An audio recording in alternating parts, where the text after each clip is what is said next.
الحمد لله نحمده ونستعينه ونستغفره ونؤمن به ونتوكل عليه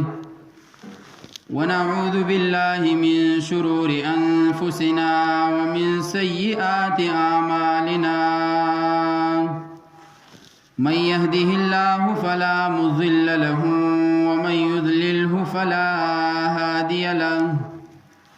وأشهد أن لا إله إلا الله وحده لا شريك له وأشهد أن سيدنا وسندنا وحبيبنا وشفيعنا ومرشدنا ومولانا محمدا عبده ورسوله صلى الله تعالى عليه وعلى آله وأصحابه وسلم تسليما كثيرا أما بعد فأعوذ بالله من الشيطان الرجيم بسم الله الرحمن الرحيم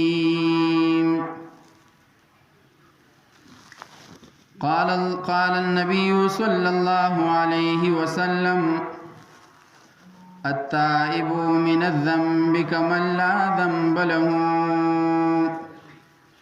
أو كما قال النبي صلى الله عليه وسلم مولاي صل وسلم دائما أبدا على حبيبك خير الخلق كلهم هو الحبيب الذي ترجى شفاعته لكل هول من الأهوال مقتحم وأحسن منك لم تر قط عيني وأجمل منك لم تلد النساء خلقت مبرأ من كل عيب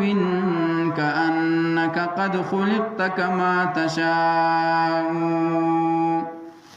يا صاحب الجمال ويا سيد البشر من وجهك المنير لقد نور القمر بلغ العلا بكماله كشف الدجى بجماله حسنت جميع خصاله صلوا عليه وآله درود شريف اللهم صل على سيدنا زما قابل قدر محترم و معزز حاضرین و غائبین و سامعین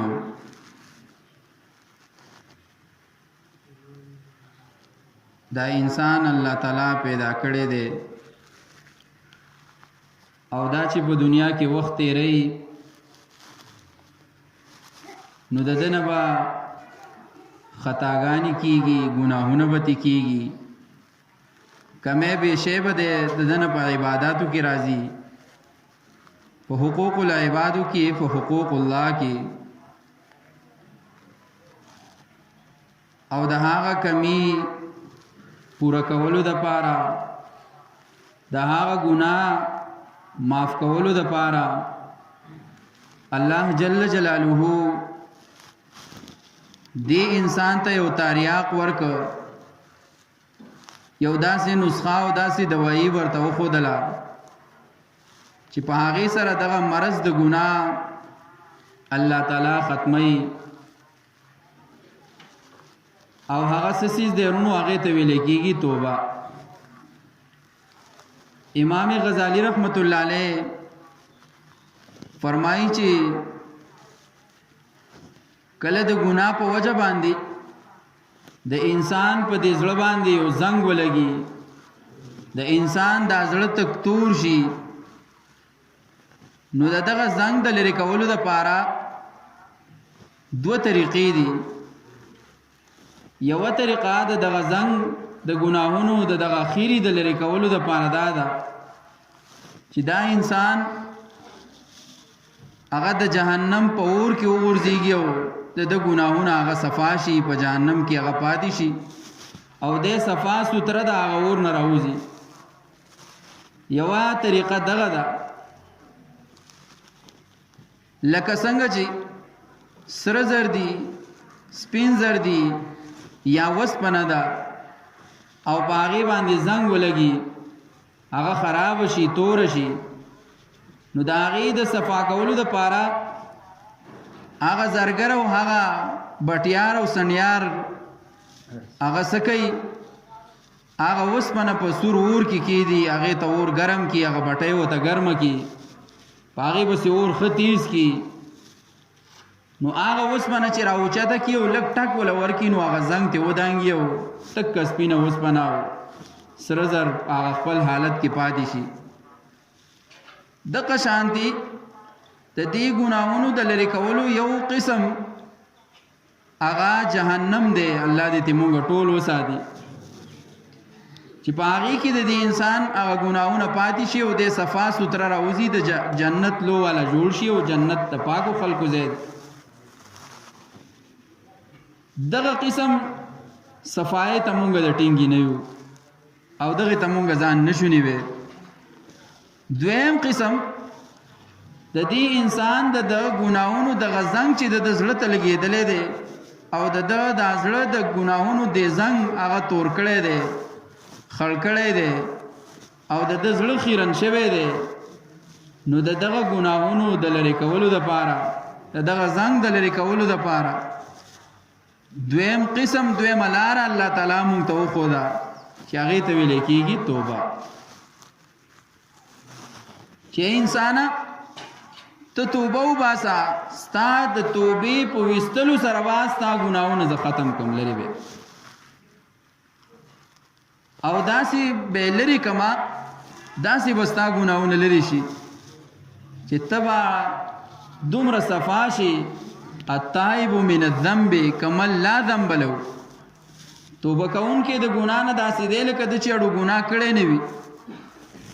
د چې اړو ګناه کړی نه وي داسې به هغه میټاو کم یاره د قیامت په ورځ باندې چرته د دا ګناهونه اړو ظاهر نشي ښکاره نشي چې دی ونه شرمیږي د دې فرشتو نه به هېر کما ستا د هغه کتاب د اعمالو چې کوم اعمال نامه ده د هغه کتاب نه به لرې کم داسې به میټاو کم چې هغه به د ځمکې خلک هم هیر کی او فرشتې به هم هیر او د محشر خلکو ته به تا شرمنده نه کم توبرونو یو عظیم تریاق ته د ګناه دپاره او د دقه توبې دپاره هغه مختلفه شرایط دي بیا اولنې شرط په هغې کې دا دی چې ته ګناه ووې چې په کومه ګناه کې انسان اخته وي په کومه ګناه په دغه مرض کې انسان هغه گرفتار وي چې دی هغې ته ووایي چې یاره دا ګناه زه کوم نو دا د توبې د ګناه نه توبه ویستلو دپاره دا اولنې شرط دی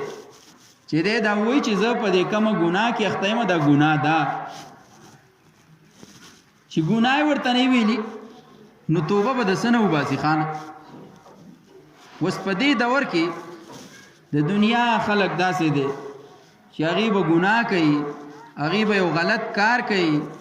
هغه به ته په ګوته کړي چې بهی دا ګناه ده دا مه کوه دا غلط کار دی هغې ته اړو ګناه وایي نه چې یاره دا په ګناه کې زه اخته یم هغه به د شل دلایل هغه پیش کتاب غلی کی دا ګناه نه ده مړه دا خو دا چل دی دا چل دی دا هغه چل دی اخوا دی نو توبه به دی وباسي د څه نه خان یو سړی دی او هغه زهر وسکه یا یو داسې دوایي وسکله چې په هغې کې زهریات و زهر وپکې او دی خپل علاج نه کوي دې زهرو ته وایي مړه دا خو ما د معدې دوایي وخوړه دا خو ما د دردونو دوایي وخوړه تاسو ما ته دا ووایئ چې دا سړی به 100 منټه ژوندی خو عمر له به دا سړی پاتې شي چې دا زهر یې خوړلي او دی علاج ونه کړي خپل جاړ ونه کړي د ده نه دا زهرو د اثر ختم نه شي دی به ژوندی پاتې شي دی به چېرته هم ژوندی پاتې یو 100 منټه یو 100 ګنټې هغه به ژوندی چې په ټول بدن کې هغه سرایت وکړي او دغه زهر خواره شي دی به مړ کېږي زهر دا هغې اثر د زهرو دا دی چې هغه انسان مړ کوي. دقه شانتي خبره هغه د ګناه ده. یو سړی دی هغه ګناه ته ګناه وایي نه چې یاره زه ګناه کوم، دی به توبه څنګه وباسي خان؟ دې وجې نه د ګناه د شرایطو نه اولنی شرط د توبې د شرایطو نه هغه دا دی چې انسان هغه دا تسلیم کی چې یاره زه په ګناه کې اخته یم او زه ګناه کوم. اوس ورونو توبه څه ته وایي؟ توبه وایي څه ته؟ توبه به وباسي څنګه؟ توبې لفظ بار بار استعمالي. مونږ په پښتو کې مو وایو چې یاره زما توبه ده، په عربی کې ورته هم توبه وایي. د توبې معنا څه ده؟ مقصد یې څه دی؟ انما التوبة الندامه. توبه چې ده نو دا ندامت دی، دا پېمانتیا ده چې انسان په ګناه کې اخته او د پېمانه شي او د په هغه ګناه پرېږدي. پېمانه کېږي په هغه کار باندې چې هغه ته اول ومنې چې یاره دا کار غلط. که غلط نه یو ستا ذهن ستا زړه تا ته ووایي چې یاره دا صحیح دی کوئ، چې د ګناه نه دی بیا یې کوه. چې د ګناه کار دی په هغې باندې اول نمبر د توبې په شرایطو کې دا ده چې یاره ته به پیمانه کېږي، په هغې باندې به ندامت اختیارې، پیمانتیا به اختیارې چې زه دا کار غلط کوم، الله د دې نه مې توبه ده، بیا نه کوم.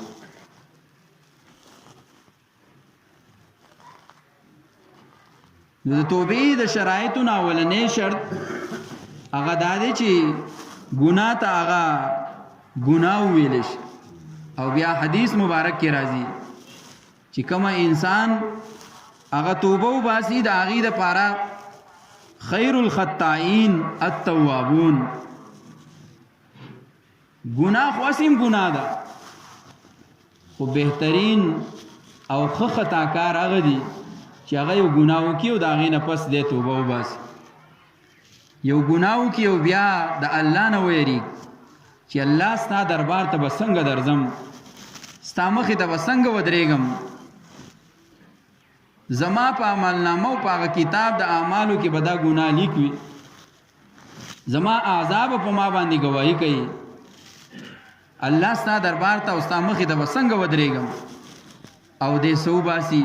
دې توبه وباسي. ګوره الله جل جلاله څومره رحیم او کریم ذات دی چې هغه فرشتې چې هغه لګیا دي کرامن کاتبین یو طرف ته د ګس اړخ هغه ګناه لیکي، بل طرف ته د ښي اړخ والا هغه د ثواب کار او د نیکۍ لیکي. هغه فرشتو کې دغه ښي اړخ والا د ثوابونو والا نیکو والا هغه په امیر ده، هغه مشره ده، دا دی بلې ته حکم کوي، هغه شان هغه کوي.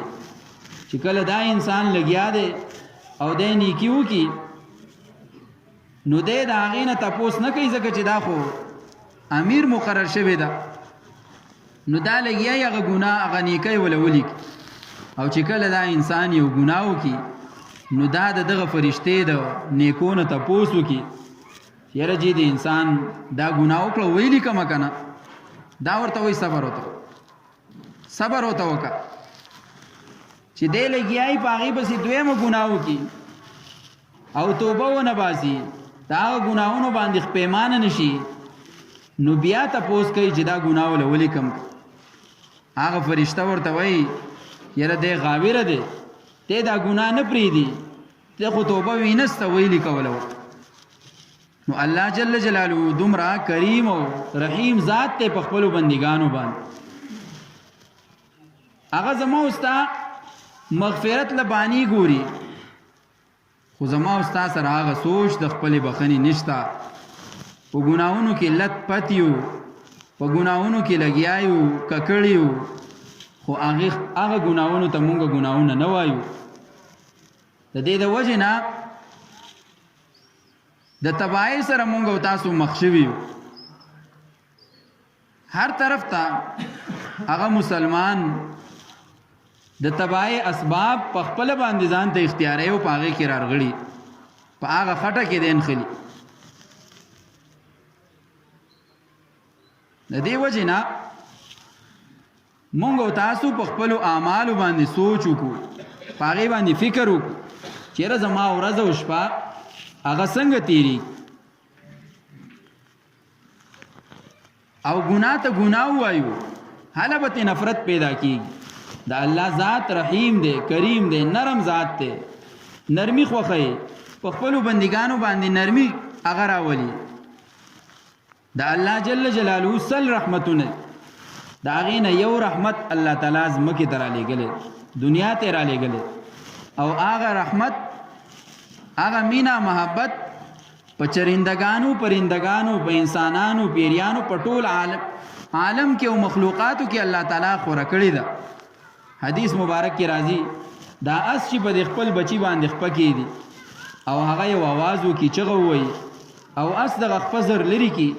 دام د الله تعالی د رحمت هغه نښه ده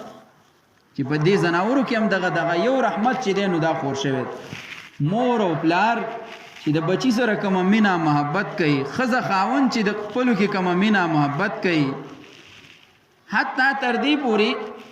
چې تاسو وګورئ د ګبین دغه مچۍ د هغې په بچي باندې څوک پکې دي یا یې هغه جال ورانوي، بچو ته نقصان رسوي، یا د مرغو دغه بچي هغه راخلي نو هغه څومره دنیا ورانوي. دا د خپل اولاد خپلو بچو سره څومره مینا محبت وي، دا هغه یو رحمت دی. نبی کریم صلی الله علیه وسلم فرمایي چې یو کم سل رحمتونه دا د الله تعالی باقی دي، دا به په آخرت کې په خپلو بندګانو باندې. سبحان الله، چې یو رحمت دومره وسیع دی،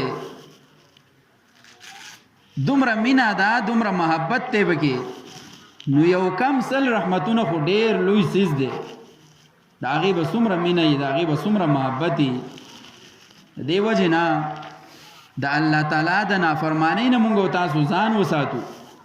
او ګناه ته ګناه ووایو، توبه به تېله وباسو. بېدل دا یو شاعر او په ایران کې به دی پاتې کېده، د ایران شاعر د هندوستان یو کس و، هغه به شاعري د ډېر اورېده او دی ډېر یو اسلامي شاعر و، ډېر ښایسته هغه نظمونه، شعرونه، نعتونه به یې لیکل. د دغه هندوستان د دې کس په زړه کې یو تمنا راله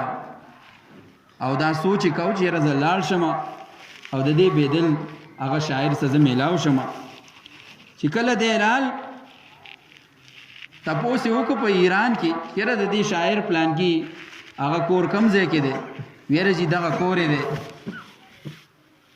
دی ورغی، دروازه یې وټکوله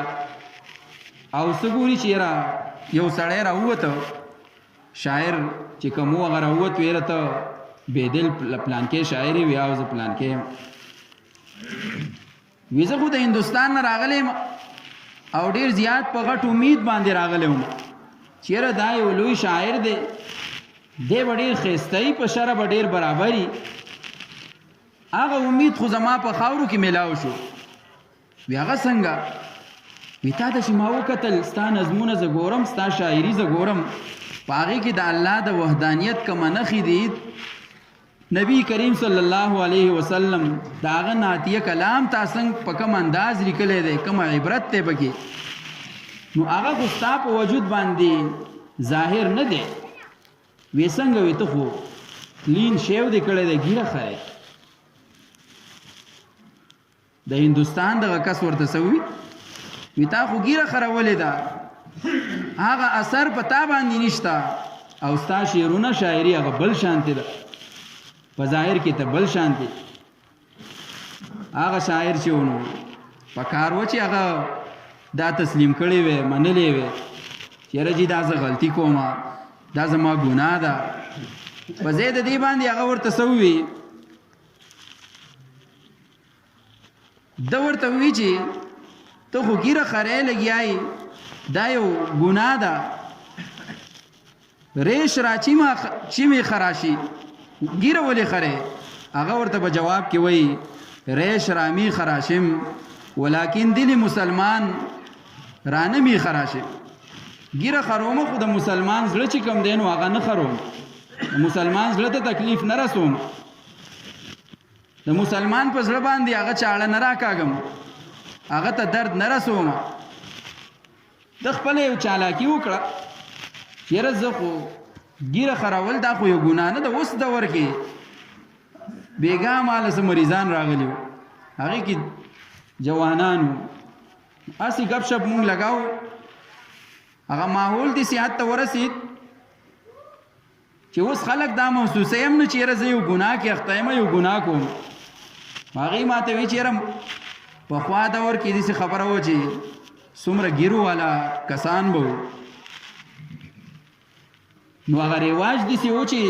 بېګیري سړی به پکې بد ښکارېده. اوس هغه رواج وی داسې جوړ شو چې اوس څومره بېګیري خلک چې دی نو هغه ډېر زیات شو، کلین شی والا. اوس پکې هغه ګیرو والا بد ښکاري. نو ما ښه تعلیم یافته خلک وو، ما راګیر کړل، را ایثار مې کړه چې الله بنده تا خو د په سنتو پورې خندا وکړه. خلک لګیا دي ګیره څه شی دی؟ ګیره د پیغمبر سنت ته. سنت څه شی دی؟ د پیغمبر طریقه ده، بلکې د یو پیغمبر نه، د ټولو پیغمبرانو هغه ښایسته ګیرې وي. واجب ده د چایس شی نه دی چېرې یو انسان هغه په خپل چایس باندې پرېږدي چېرې زه څنګه ښه ښکارم. که ګیره کې ښایست نه وی پیغمبر به نه پرېښودی. 1,24,000 زیات و کم دومره پیغمبرانو به بیا نه پرېښودی، ځکه چې پیغمبر د الله محبوب او ښایسته او الله ته نږدې خلک. دغه شاعر ورته څه ووي؟ یاره جي زه خو ګیره خرومه، خو د چا په زړه باندې هغه چاړه نه راکاږه، د چا زړه نه زخمی کوم. هغه هم ډېر هوښیار انسان و، د هندوستان نه چې کوم میلمه تللی و. هغه ورته وی بچیا ته ګیره خرې د چا په زړه باندې چاړه نه راکاږي، خو ته د پیغمبر په زړه باندې چاړه راکاږي لګیا. ته د پیغمبر زړه زخمی کې، تا خو ځان له یو سوچ جوړ کړی دی، یو فکر جوړ کړی دی، په هغه ټال کې ځانګې، خو ته د پیغمبر زړه زخمی کې لګیا یې. د هغې نه لویه ګناه بله کمه کېدی شي چې د پیغمبر زړه ته تکلیف رسې لګیا یې. د دې وجې نه ګناه ته ګناه ویل چې ګناه ته چا ګناه نه وي ویلي دی د توبې توفیق درته نه میلاوي، دی توبه نشي ایستی. و زمونږه معمول دی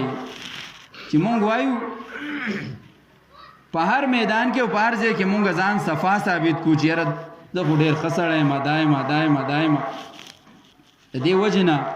د پستۍ شکار یو، په ګناهونو کې لت پت یو. نو دا عرض مې کاو چې د توبې دپاره اولنی شرط چې کوم دی هغه ګناه ته ګناه ویل دی، بیا د هغې نه وروستو توبه هغه خود به خود انسان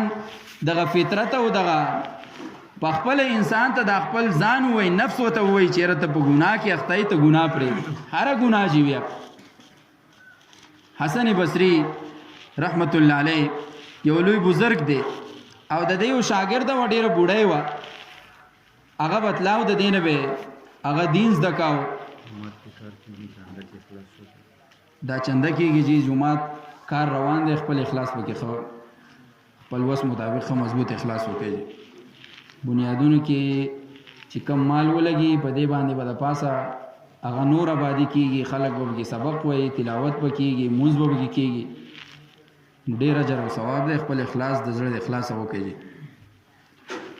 دغه حسن بصري دا یو لوی بزرګ او د دې یو شاګرده و، بوډۍ وه. هغه بوډۍ بتله او د دې نه به هغه د دین زده کړه کوله. بیا د دغه بوډۍ خاوند و، هغه وفات شو، ډېر مالدار او ډېر مال دولت ته پاتې شو. او د دې بوډۍ چې یو زوی و صرف، هغه زوی د تربیت لپاره سوچ او فکر دی کاو دی بوډۍ چېرې زما د زوی تربیت په څنګه وشي، څنګه به دا ښه لاره باندې روان شي. سوچ یې دا وکړه چې یاره که زه اوس بل واده وکړم نو کیدای شي هغه خاوند د خپلو بچو بیا خیال ساتي، زما د دې بچي خیال نه ساتي، یا دا کم مال دولت چې زما د خاوند نه پاتې شوی دی نو دا به هغه په هغه خپلو بچو باندې وخوري، دی به دغه شان پرېږدي. دغه یو سوچ راواغسته و، واده یې ونه کړ. مسله دا ده چې کله خاوند وفات شي نو زنانه دپاره دا جایز دي چې هغه دویم خاوند وکړي، دویم میړه وکړي، دویم واده وکړي. یا ښځه وفات شي د نارینه دپاره هم دا جایز دي چې هغه ځان له بله ښځه وکړي. خو حدیث مبارک کې راځي چې یو زنانه داسي چې د هغې نه جوانا ماشومان بچي پاتې شي او دا په دې غرض باندې واده ونه کړي چې یاره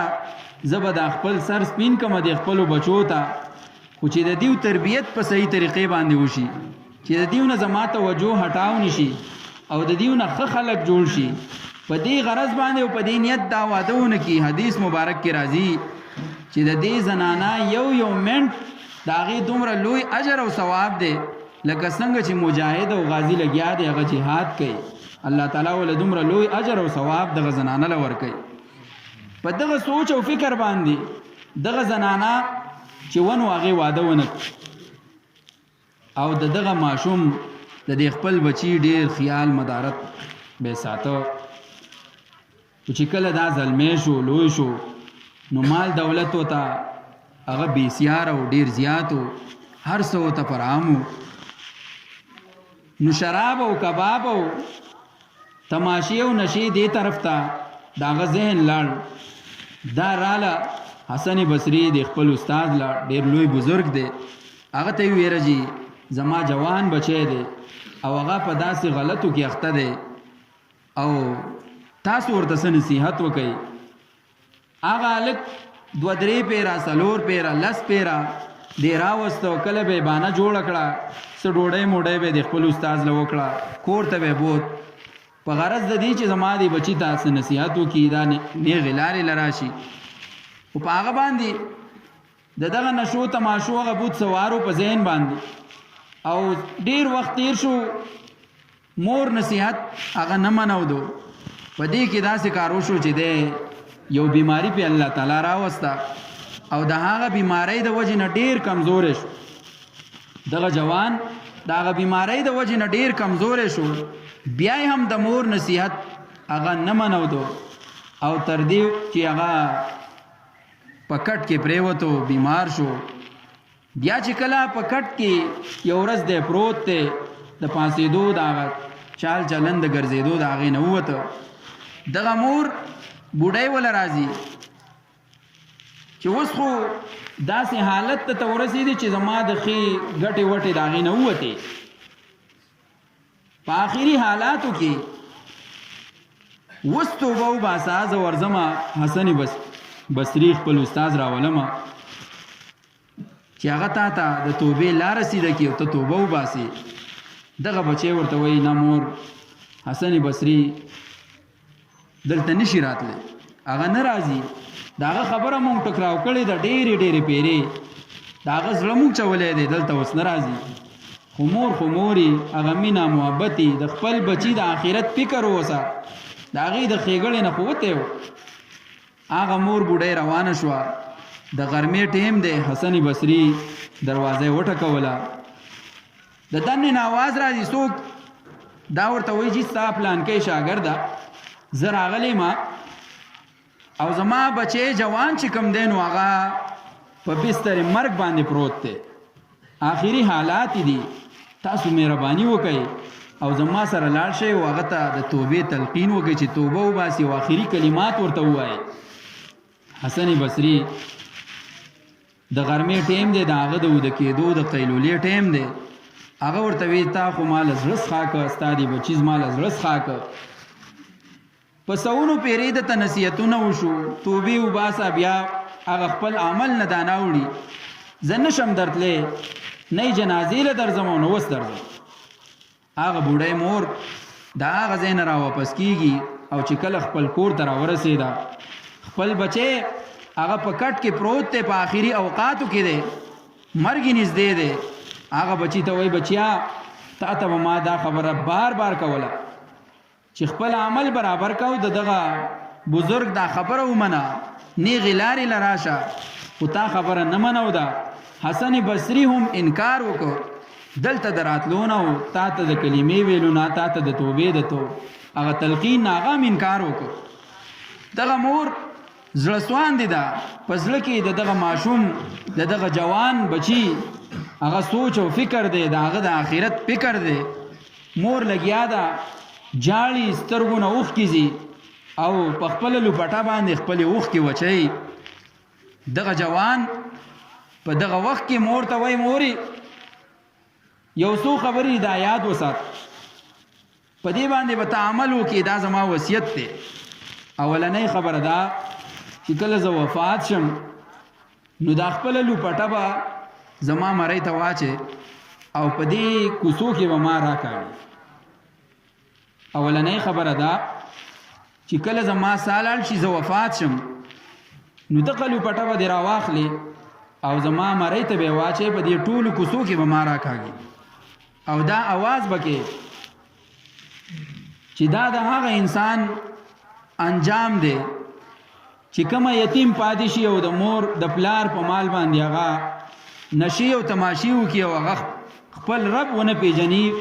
او نافرمانه خپل ژوند تیر کړي دا आवाज به ته لګي مور ورته وایي بچیا دا ته څه وې دا کومه شرط تا ماته کېښودو هغه جوان ورته وایي چې د دې نه نور خلک سبق واخلي نور خلک د دې نه عبرت واخلي او هغه داسې وخت تیر نه کړي په نافرمانۍ کې دویمه خبره ده چې زه وفات شم په ما باندې به جنازه نه کوم او ما به د مسلمانانو په مقبره کې هم نه ښخوئ بلکې یو ډول به راله وکنئ په هغې کې به ما ور واچوئ او خاورې به په ما باندې راواړوئ دا خبرې وشوې هغه جوان چې کوم دی نو د هغه نسازي وفات کېږي لږ ټیم هغه تیر شو مور په دې سوچ کې ده چې حسن بصري د زمانې ولی دی لوی بزرگ دی هغه د جنازې نه انکار وکړو زه به په دې بچي باندې څه کوم ته زړه غوښې دي په دې به زه څه کوم لږ ټیم تیر شو په دې کې دروازه وټکېده دا د دننه نه آواز کوي څوک د بهر نه حسن بصري چې د دې استاد و بچیا پرده وکړه حسن بصري ما سل راغلی زه راغلی ما سره د خپلو شاګردانو ستا د دې بچي غسل کفن دفن دا هر څه به مونږ کوو دروازه کولاو کړه ولې څنګه رالی ته چې وې رالی او ما را رخصت کړې نو زه وده شوم او په خوب کې ما ته الله تعالی دا وویل چې ته څنګه وې چې زه ستا ولی یم ستا دوست یم زما یو ولی وفات کیږي زما دوست وفات کیږي او د هغې د جنازې نه هم تا انکار کړی دی الله راته دا وفرمایل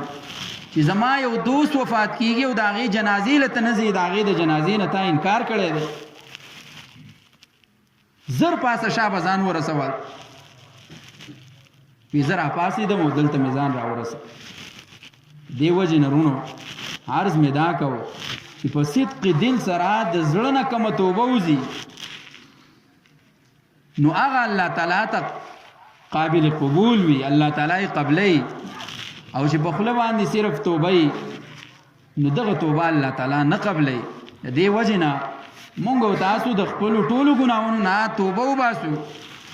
د مرګ او د ژوند هیڅ پته نه لګي چې مرګ کله را روان دی کله راځي نن ورځ کې راځي سبا راځي بله ورځ کله مرګ را روان دی کومو ګناهونو کې مونږ اخته یو د ټولو نه توبه وباسو ټول ګناهګار یو چې الله تعالی زمونږ او ستاسو ګناهونه معاف کړي استغفار وایو همیشه نبی علیہ الصلوۃ والسلام د ګناهونو نه پاکو په سونو پیری د ورځې نبی علیہ السلام احادیث مبارکو کې راځي چې زه استغفار وایم د خپل ګناهونو بخنه د الله تعالی نه غواړم